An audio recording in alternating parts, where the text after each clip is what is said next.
బాధ్యత పెరిగినాయి. ఇంతవరకు కాసుల బాలరాజు గారు మామూలు మనిషిగా ఉండే మన కార్యకర్తగా, ఇక రాష్ట్ర స్థాయి పదవి వచ్చింది.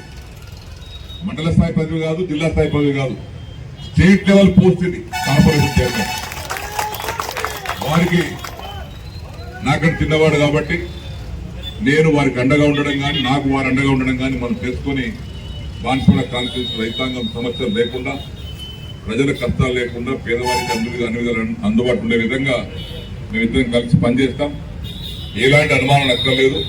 బ్రహ్మాండ హాయిగా సంతోషకరంగా బాన్సువాడ కాన్స్టిట్యూన్సీ ఒక మంచి సమయం వచ్చింది. ఈసారి ఇద్దరం కలిసిపోయినాం కాబట్టి ఇద్దరు పోటీ చేసేవాళ్ళం.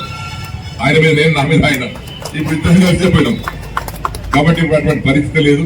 కాబట్టి ఇదే బయటికి వెళ్ళి వచ్చిన వాళ్ళు ఉంటారు కొన్ని రోజులు, అటు ఇటు అనుకుని మళ్ళా బిడ్డ చదువుకొని పోతారు కొద్ది రోజుల్లోనే. అది పెద్ద చెప్పుకోవాల్సిన అవసరం లేదు. కాబట్టి మనం అందరం కలిసి పనిచేసుకుందాం. ఈ రోజు కూడా ఇంతమంది వచ్చారు, సంతోషం. అందులో అంగడి కూడా ఉంది. ఇలా అంగడిలో పోయిన కొంతమంది మనది అంగడి అంటే మన బాన్సువాడ అంగడి అంటే పెద్ద అంగడి, తెలంగాణలో పెద్ద అంగడి. కాబట్టి ఆ విధంగా అంగడి కూడా కొంతమంది పోయి వచ్చారు, వస్తున్నారు.